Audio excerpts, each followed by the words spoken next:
other girls.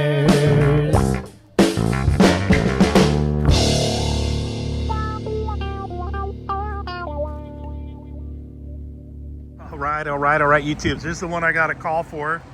It's got 2 coils. You see the liquid lines iced up all the way down to both evaporators. Looks like that dryer's restricted. So I'm gonna go up there and try and pump this thing down and see if I got a big ass dryer to put in there. I gotta swap that out, and I'm in the middle of these storms. So let me get my ladder up there and we'll take a look.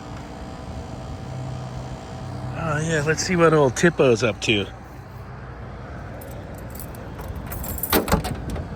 Oh, he's looking good today. Hey, you little turkey. I still got my garbage from the Charleston I gotta throw out. Oh boy. Oh boy. Oh, I got garbage right there. Sweet. That there is a restricted dryer. I'm gonna pump it down, and we're gonna sweat in a new dryer. Pull a vacuum. That's what the pressures look like. Both condenser fans are running. We know it's restricted right here. Go ahead and pump her down. See if we can get this dryer changed out.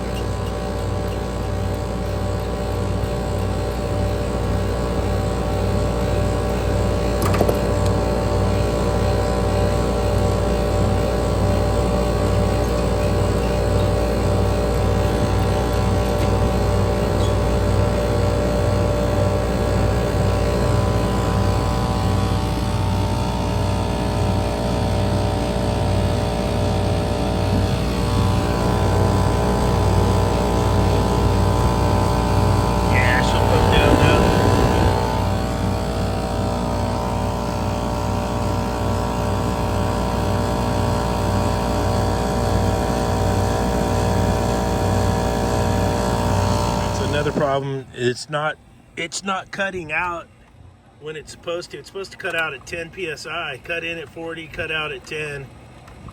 You can see it's minus 12. I cycle the defrost timer around. It's running. So the contacts inside of here are bad. So I'm gonna have to get rid of this. I gotta go find the breaker for this unit. Spinning backwards, scroll's probably fried. This is the way I like to do it. I got the electrical sorted out first, so now I just have a regular old pressure switch because there's no load going through here. It's only going for the coil on the contactor. It's in series with our high head pressure control to the contactor now, and they still have the defrost timer in there. This is deleted. Okay. Now we'll work on changing out this dryer. Here's all the spaghetti I got out of there. Oh, I'll save that transducer. I'll harvest it in case I need one. We'll leave the moss. But that's all the spaghetti out of there.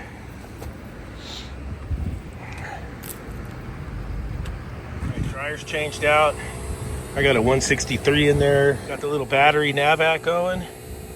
They sent that out to me years and years and years ago when this thing was fresh on the market. Now you can get big vacuum pumps that are battery operated. Even Milwaukee makes them now. And they come in handy on a job like this where there's no electricity around. Super, super convenient. So we're going suction line, we're vacuuming both coils all the way back through the dry, sight glass through the dryer and back to right here where I have the king valve front seated. So everything that way into the compressor valves is recovering. All right, pulled my vacuum. Let's see what happens here. We're gonna open her up, and when that suction comes up, it should turn my unit on. Let's see.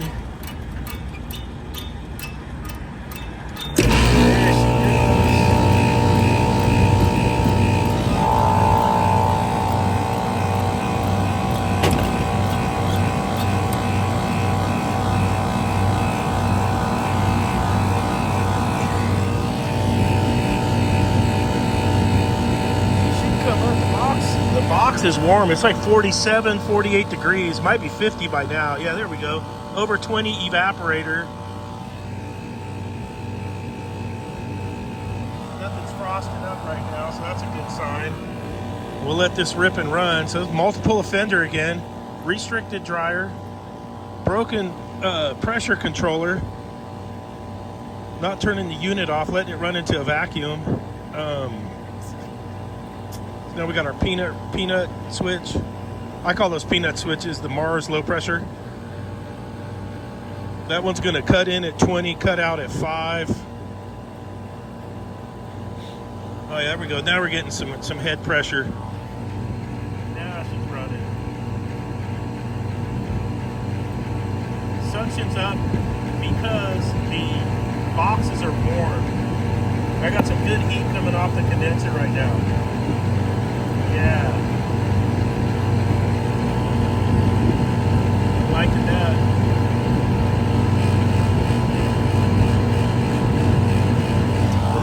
We'll let this run for a bit and we'll check it. I'll take you guys inside the boxes. They got this unit running two coolers. The old Santa Cruz special. All right, so that was another job I could pull right up to the job site. There it is. No more frosty liquid line. Everybody's working. Everyone's down the temp. Just about ready to cycle off on thermostat. So